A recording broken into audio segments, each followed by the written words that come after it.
Hello friends, welcome to more creative. दोस्तों, आज 2 मार्च दिन शनिवार है, वह हिंदी महीना फाग और कृष्ण पक्ष की सप्तमी है। तो चलिए शुरू करते हैं आज की बड़ी खबरें। यदि आपको खबरें पसंद आए तो वीडियो को लाइक जरूर करिएगा और आप हमें प्रदेश के किस जिले से देख रहे हैं कमेंट बॉक्स में जरूर बताइएगा। दोस्तों, यदि आप चैनल पर नए हैं तो चैनल को सब्सक्राइब कर बेल आइकन पर क्लिक कर दें ताकि अगला वीडियो आपको शीघ्रता से मिले। किसानों के लिए जरूरी खबर है, समर्थन मूल्य पर गेहूं खरीदी की तिथि में हो गई है वृद्धि। दोस्तों, रबी विपणन वर्ष 2024-25 में समर्थन मूल्य पर गेहूं खरीदी के लिए अंतिम तिथि 1 मार्च 2024 रखी गई थी, लेकिन पंजीयन कम हुए हैं, इसलिए सरकार ने इसे बढ़ा दिया है।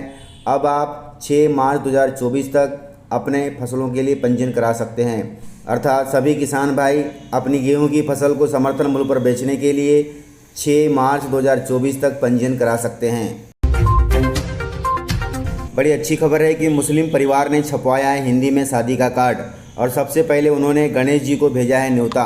आमतौर पर आपने लोगों को देखा होगा कि मुसलमानों के निकाह का कार्ड इंग्लिश में या फिर उर्दू में रहता है, मगर उत्तर प्रदेश के बहराइच जनपद में एक मुस्लिम परिवार द्वारा छपवाया गया एक शादी का कार्ड चर्चा में बना हुआ है।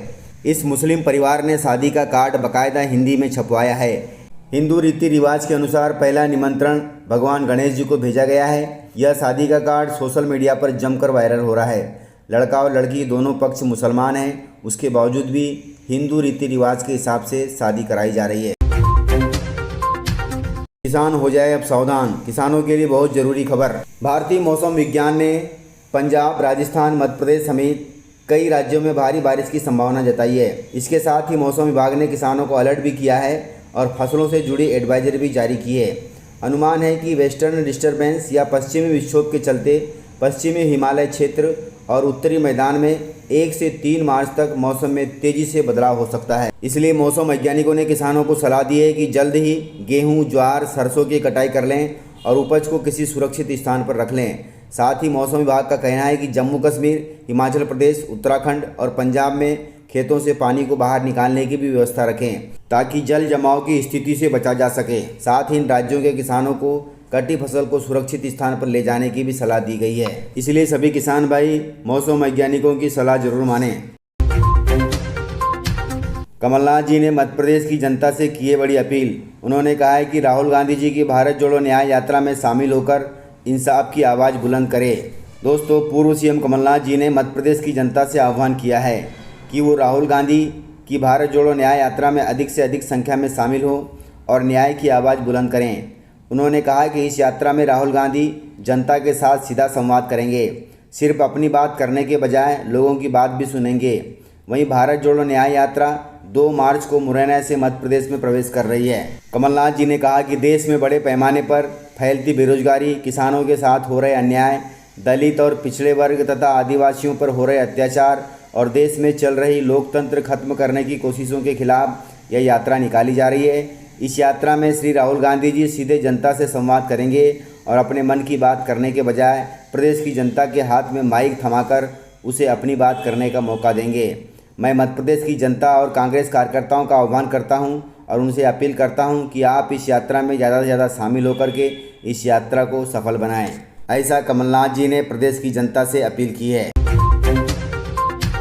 कर्मचारियों के लिए बड़ी खबर है, रेलवे सहित केंद्र और राज्य कर्मचारियों ने किया है 1 मई से अनिश्चितकालीन हड़ताल पर जाने का ऐलान।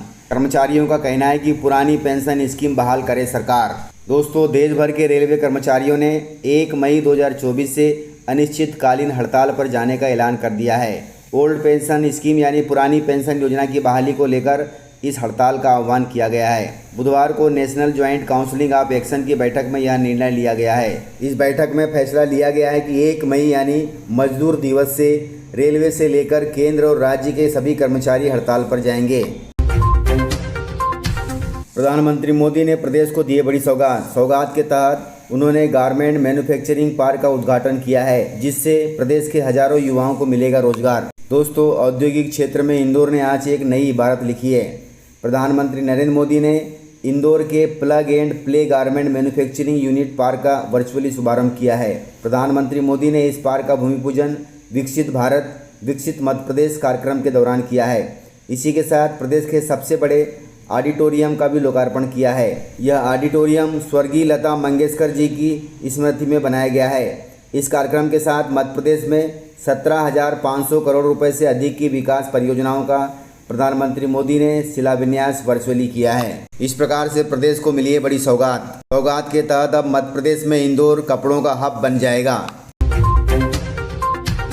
नरेंद्र मोदी को दोबारा प्रधानमंत्री बनाने की मन्नत को लेकर के 12 ज्योतिर्लिंग के दर्शन करने निकली हैं मुस्लिम युवतियां। दोस्तों, देश भर में आगामी कुछ दिनों में लोकसभा चुनाव होने हैं। ऐसे में राजनीतिक पार्टियों ने इसे लेकर अपनी अपनी तैयारियां भी शुरू कर दी है। वहीं अपने नेताओं को चाहने वाली आम जनता भी उनके दोबारा जीत के लिए नए नए यत्न करते दिख रही हैं। ऐसे ही देश के प्रधानमंत्री नरेंद्र मोदी को दोबारा से प्रधानमंत्री चुने जाएं, इसको लेकर देश भर के 12 ज्योतिर्लिंगों के दर्शन कर भगवान महादेव से प्रार्थना करने साइकिल से निकली हैं मुस्लिम युवतियां। मुंबई की मुस्लिम युवती गुरुवार देर शाम मध्य प्रदेश के बड़वानी जिले पहुंची हैं, जहां उन्होंने मीडिया से चर्चा के दौरान प्रधानमंत्री की जमकर तारीफ भी की। आपको बता दें कि पिछले दिनों भगवान राम की प्राण प्रतिष्ठा के समय भी यह युवती मुंबई से अयोध्या तक पैदल सफर कर देश भर में सुर्खियां बटोर चुकी है। यह युवती साइकिल यात्रा करते हुए अपनी साइकिलों पर भगवा ध्वज लगाए पहुंची है। इस दौरान उन्होंने बताया कि देश के प्रधानमंत्री नरेंद्र मोदी की वे बड़ी बहन हैं और उन्हें बड़ा पसंद करती हैं। उन्हें दोबारा से प्रधानमंत्री बनते देखना चाहती हैं, जिसके लिए वह मुंबई से साइकिल यात्रा करते हुए देश भर के 12 ज्योतिर्लिंग पर भगवान भोलेनाथ को जल चढ़ाकर मन्नत मांगने निकली हैं। इस प्रकार प्रधानमंत्री मोदी को पुनः प्रधानमंत्री बनाने के लिए कई लोग कई जतन कर रहे हैं। किसानों के लिए बड़ी खबर है। कश्मीर की स्ट्रॉबेरी का मध्य प्रदेश के पेटलावत में भी हो रहा है उत्पादन, जिससे किसानों की आय हो रही है अच्छी। दोस्तों, झाबुआ जिले का पेटलावत क्षेत्र कृषि प्रधान क्षेत्र है। यह क्षेत्र कृषि प्रधान होने के साथ साथ यहाँ का मुख्य व्यवसाय भी कृषि है और आबादी की लगभग 17% की जनसंख्या खेती तथा मजदूरी करती है। आज़ादी के बाद इस क्षेत्र के किसानों द्वारा परंपरागत कृषि करते हुए मक्का कपास की फसल बोई जाती थी, किंतु पिछले 25 वर्षों से किसानों के द्वारा तरक्की करते हुए गेहूँ, चना, तिलहन, दाल, सब्जियाँ, टमाटर तथा हरी मिर्च की खेती की जाने लगी है। पेटलावत क्षेत्र का टमाटर और शिमला मिर्च भारत सहित अन्य देशों तक निर्यात होता है। इससे यहाँ के किसानों का नाम अन्य देशों में भी पहुँचा है।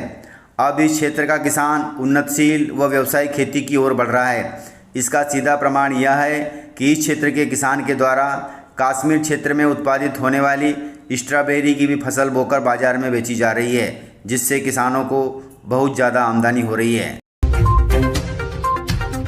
मुख्यमंत्री मोहन यादव ने ऐलान किया है कि प्रदेश में आएगा निवेश, जिससे लोगों को मिलेगा रोजगार। दोस्तों, उज्जैन में 2 दिवसीय रीजनल इंडस्ट्री कॉन्क्लेव में मुख्यमंत्री डॉक्टर मोहन यादव जी ने कहा कि आज मध्य प्रदेश के अंदर बड़ी संभावनाएं हैं। आज हम उज्जैन में समिट कर रहे हैं, कल जबलपुर में करेंगे, परसों रीवा में करेंगे, ग्वालियर में करेंगे। इस प्रकार से प्रदेश के बड़े बड़े महानगरों में समिट करेंगे और प्रदेश में निवेश लाएंगे। केवल कर्मकांड नहीं करेंगे, भूमि पूजन और लोकार्पण भी करेंगे। मुख्यमंत्री ने कहा कि अडानी इंटरप्राइजेस के डायरेक्टर प्रणव अडानी जी ने प्रदेश में 75,000 करोड़ रुपए का निवेश करने की बात कही है। उन्होंने कहा कि 5,000 करोड़ रुपए की लागत से उज्जैन, इंदौर और भोपाल को मिलाकर महाकाल एक्सप्रेस बनाएंगे। यह बात मुख्यमंत्री मोहन यादव ने उज्जैन समिट के दौरान कही है। इससे पहले मुख्यमंत्री मोहन यादव ने लाडली बहनों के खातों में 1,576 करोड़ रुपए की राशि भी जारी की है। इस प्रकार से जानकारियां थी। तो मिलते हैं सर अगले वीडियो में, तब तक के लिए जय हिंद, वंदे मातरम, टेक केयर।